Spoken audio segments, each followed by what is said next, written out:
Билимдүүлүк көп билгенде эмес, колдоно билгенде. Адольф Дистервет.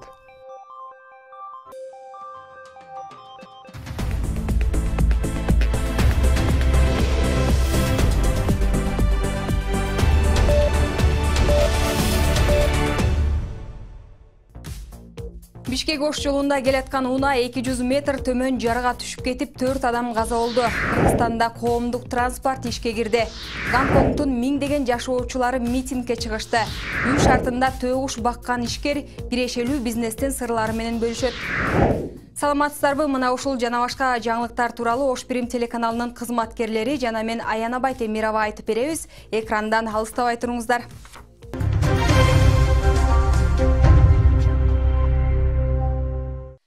Бүгүн таңда Бишкек Ош жолундагы Каракөл шаарына жакын жерде жол кырсыгынан 4 киши каза болду. Дагы 3 адам жаракат алды. Бул тууралуу Жалал Абад облустук жол кыймыл коопсуздугун көзөмөлдөө бөлүмү маалымдады. Ноокат районундагы Кыргыз Ата айылынын 31 жаштагы тургуну Honda Odyssey унаасы менен Бишкекти көздөй баратып, автоунаасын чукул бурулушта башкара албай жолдон чыгып, 200 метр төмөн жарга түшүп кеткен. Анын кесепетинен Кыргыз Ата айылынын 3 тургуну жаракат алып, Каракөл шаарынын аймактык ооруканасына түшкөн. Айдоочу менен бараткан 3 адам каза болду. Учурда бул окуя боюнча иликтөө иштери уланууда.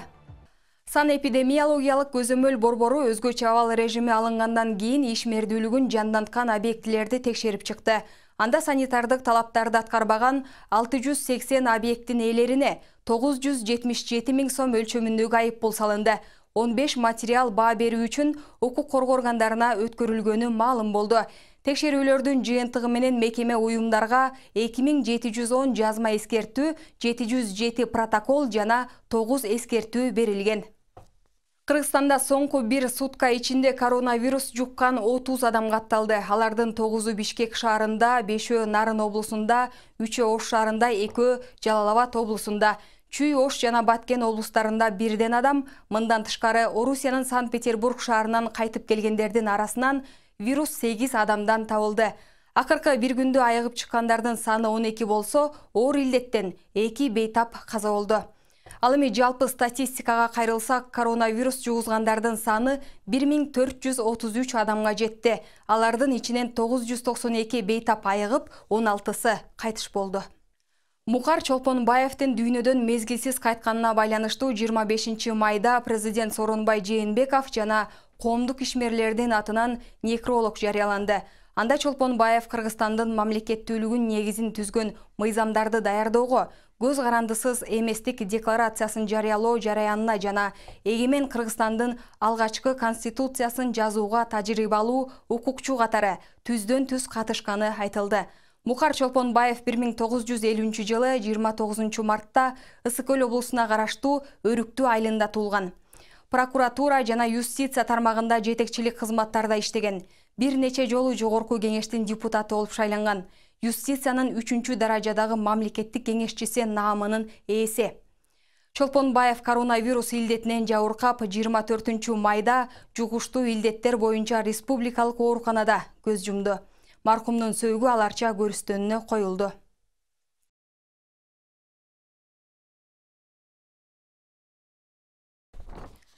Бишкек мэриясы жайкы каникул учурунда 34 мектеп, 14 бала бакча жана балдардын 2 чыгармачыл борборун капиталдык ремонттон өткөрүүнү көздөөдө. Бул тууралуу мэриядан маалымдашты. Аталган мекемелердин чатырлары, жылуулук системасы, суу түтүктөрү оңдоого муктаж. Мындан тышкары мектептерге мүмкүнчүлүгү чектелген балдар үчүн 88 пандус орнотулат. Бишкек шаарында 97 мектеп, 86 бала бакча жана балдардын 5 чыгармачыл борбору бар. Бүгүн Бишкек шаарында 110 троллейбус, 112 автобус каттамга чыкты. Андагы эрежелердин негизгиси жүргүнчүлөрдүн саны отургучтардан ашпаш керек. Шаарда студент окуучулар да жок болгондуктан айдоочулар түшкөн каражат өзүн актабай калат деп нааразы болушууда. Анандагы күндүн ысыгында колгап жана бет кап кийип жүрүү оордук жаратууда. Ал эми шаар тургундары эмне дейт кийинки материалда. Бүгүн 25 майдан тарта Бишкекте транспорттук каттамдар жүрө баштады. Ал эми эрежеге ылайык жүргүнчүлөрдүн саны отургучтардан ашпашы керек. Бирок айдоочулардын айтымында түшкөн каражат жада калса соляркага жетпей эле экен. Түшкөндөрдүн саны аябай аз. Бизге ошо посидение каттагыла деди. Ошо посидение каттап атабыз. Маска менен, перчатка менен, баягы эле 10 сом менен, эч даже майыбызды деле актабай атат. Бүгүн баштадык ошо ишти. Олар киши сеп, мына олардычы, мына порчундаргачы. Ана оларды тазалап туруш керек. Мына оларды сеп туруш керек, мына. Оларды сеп туруш керек. Тазалап. Ана мен мешітте тұрғанда иш алып кетесіз, ушул эми. Абаке, мындай антисептиктер көп эле берилди? 5 литрден берилди. Күнүнө берилет, Күнүгө 5 литрден. Мондайдан беркичи 5 литр бар го. Бул муну куйуптан туруш керек дайырдан. Бери ал эми маскаларчы, маскалар? Маска берди. Канчаны беришти? 2ден берди масканы. Күнүнө? Анан колгаптардан берди. 2-3төн 4төн берди да. Ал деле болбойт экен тиги. Кысыкта жабышып калат экен колго. Азыр баш кийим бар, таам карабайсың мына. Кыргызстанда коронавируска байланыштуу өзгөчө кырдаал алынгандан бери коомдук транспорттун иши эми жандана баштады. Республикалык штаб айдоочулар санитардык талаптарды так аткарышы керек экенин, эреже бузулса айыппул салынаарын бир канча жолу эскерткен. Ал эми шаардык мэрия элди коомдук транспортто өз коопсуздугу үчүн бет кап тагынып, автоунаанын ичинде аралыкты сактоону эскертет. Коопсуздук кырдаалынын учурунда бул маселени карап атканда аябай татаал оор маселелер болду. Жетекчилердин баардыгын чогултуп, 2-3 күн мурда ар бир жетекчини бир баягы подроспись түшүндүрүү иштерин жүргүзүп, ар бир айдоочуга ушул кырдаалды түшүндүрүшүн талап кылдык да. Айрымдар бүгүн Ороз айт майрамына карата дем алыш болгондуктан жүргүнчүлөр мурдагыдан аз дешет. Кээ бири окуучулар менен студенттердин жоктугуна байланыштырышат. Шаар тургундары коопсуздук үчүн дагы деле такси кызматын тандаса, айрымдары коомдук транспорттун жүргөнүнө кубанууда. Такси менен келип атканда акча короп атты, бирок жакшы эле, эми таксиде жүргөнүнө бир четечи, жумушка келгенине деле. Ошо. А маршрутканын жүргөнү? Маршрутканын жүргөнү иши лучше болду бизге. Чын-чынына келгенде. Маршруттарга караганда троллейбустарды, чоң транспорттарды, автобустарды кое берсе жакшы болмок да. Азыр маршрутканы кичине кое туруш керекпи деп калдым. Элдин баары эле маскасы да жок, эчтекеси жок эле түшүп атышат, айрыкча жаштар. Бүгүн жалпысынан Бишкекте 110 троллейбус, 112 автобус каттамга чыкты. Мэрия калаада акырындык менен автобустардын саны мындан да көбөйөрүн билдирди. Аяна Байтемирова, Бектур Калыков, Ош Прим жаңылыктары.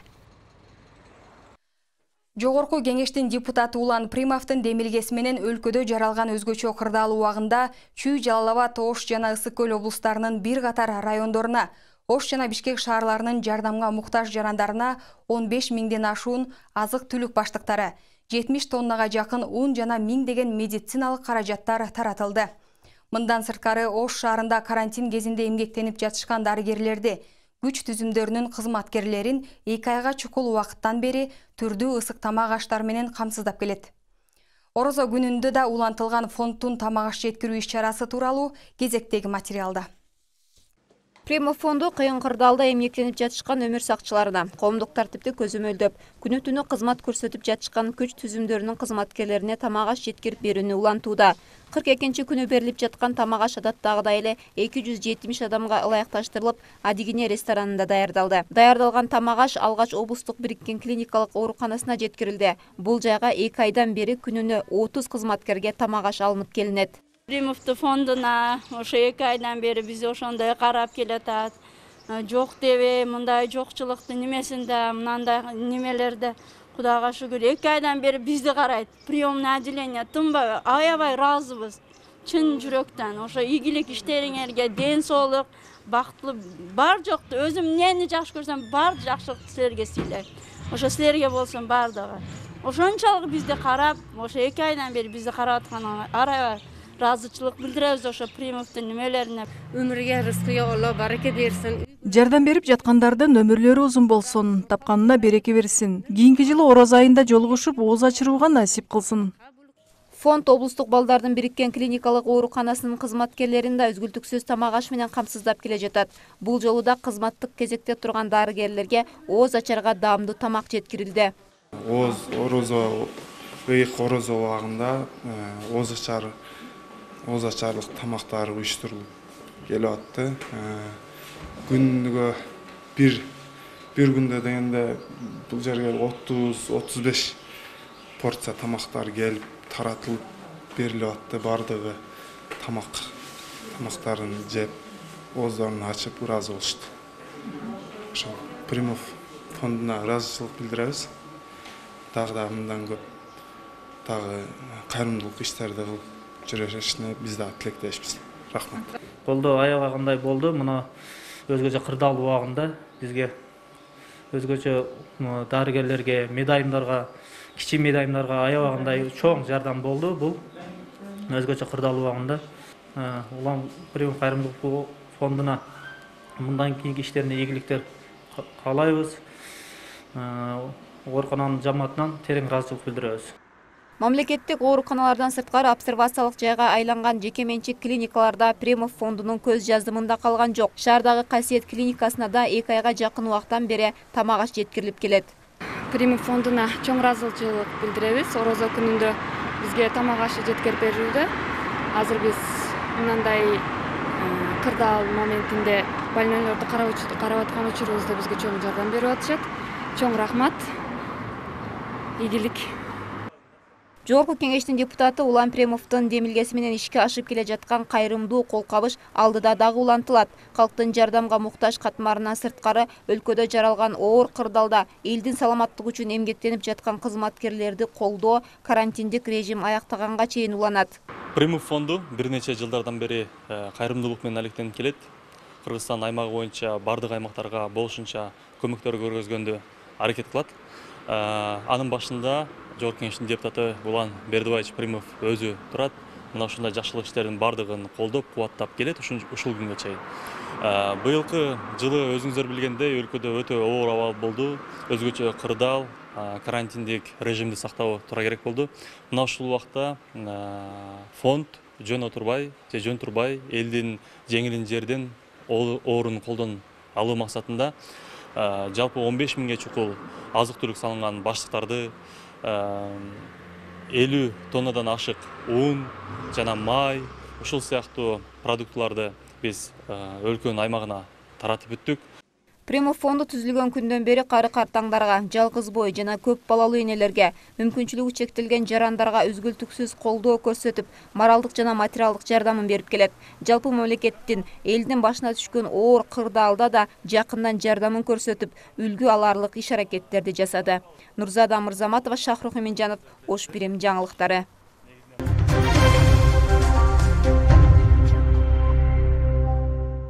Кайрадан жергиликтүү жаңылыктардан төгүш багуу элетте дегеле Кыргызстанда сейрек кездешет. Аны көбүнчө зоопарктардан эле көрбөсөк, үй шартында багылган төгүштү көпчүлүк кездештире бербесе керек. Ош облусунун Кара Суу районундагы Маданият айылында төгүш баккан тургун жашайт. Анын төгүш багууну баштаганына 1 жылга чукулдап калган.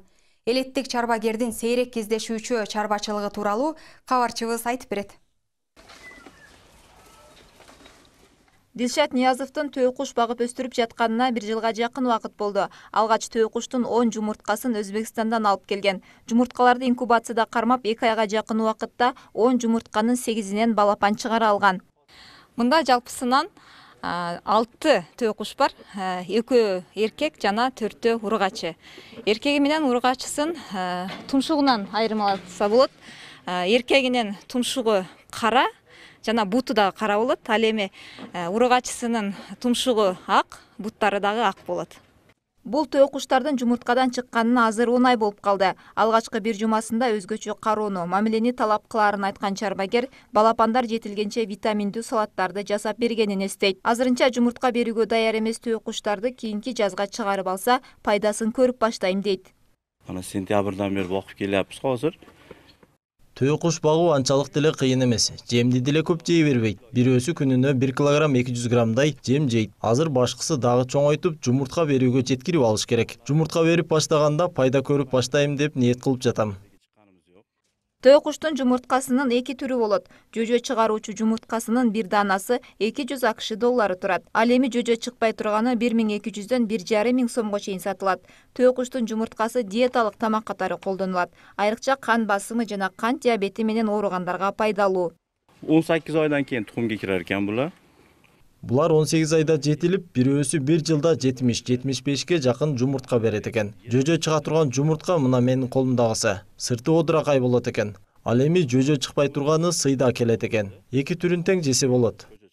Тойкуштар арпа, буудай, жүгөрү жана беди аралашкан тоют менен азыктанат. Адамга жакын, жемди айрыкча адамдын колунан жакшы жейт. Дилшат Ниязов Өзбекстан өлкөсүнөн тойкуштун жумурткасын жегенден кийин аны багып чоңойтуунун жолдоруна кызыгып калган. Адам организмине пайдасы көп тойкуштун этин жана жумурткасын Кыргызстанда да жайылтууну максат кылат. Нурзада Мурзаматова, Шахрух Эминжанов, Ош Пирим жаңылыктары. Bir жылда bir куту сөөлжандан 1 тоннага чейин жер семирткич даяр болот. Ош шаарынын Кеңеш айылында жергиликтүү тургун сөөлжан багып, андан органикалык жер семирткич алууда. Ал үчүн гибрид түрүндөгү сөөлжанды Америкадан буйртма кылган. Өзгөчө ишкердик менен алектенген дыйкандын эмгеги Махбурат Алибаеванын сюжетинде.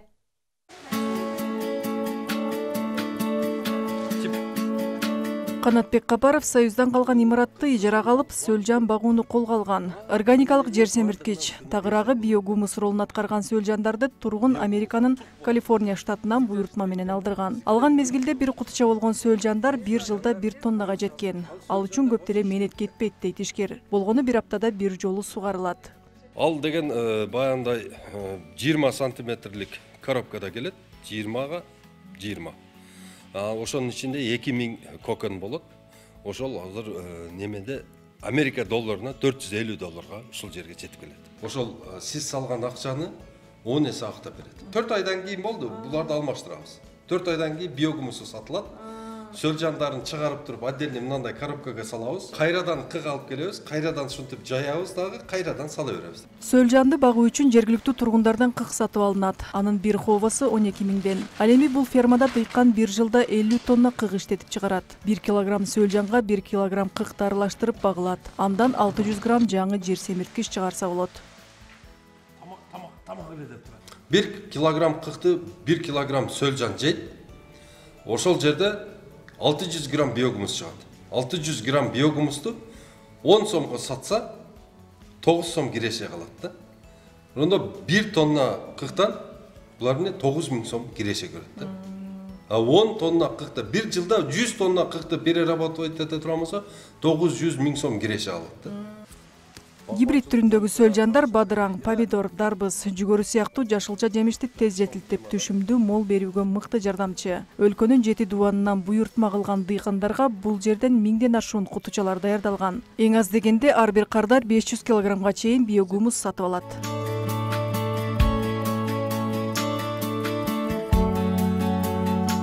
Биоорганикалык кыг өндүрүүнү өздөштүргөн дыйкан келечекте жерин кеңейтүүнү максат кылууда. Биогумус багуу үчүн 20 градус суук бөлмө керек. Учурда Кыргызстанда сөөлжандан биогумус өндүргөн 4000ден ашуун жаран бар.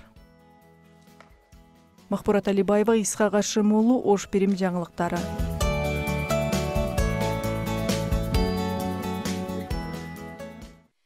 Бүгүнкү күн мына ушундай кабарлар менен толукталды. Ушул жана башка жаңылыктарыбызды Ош Пирим сайтынан, YouTube жана Facebook баракчаларыбыздан көрүп алсаңыздар болот. Акмалап туруңуздар, көңүл бурганыңыздарга рахмат, саламатта калыңыздар.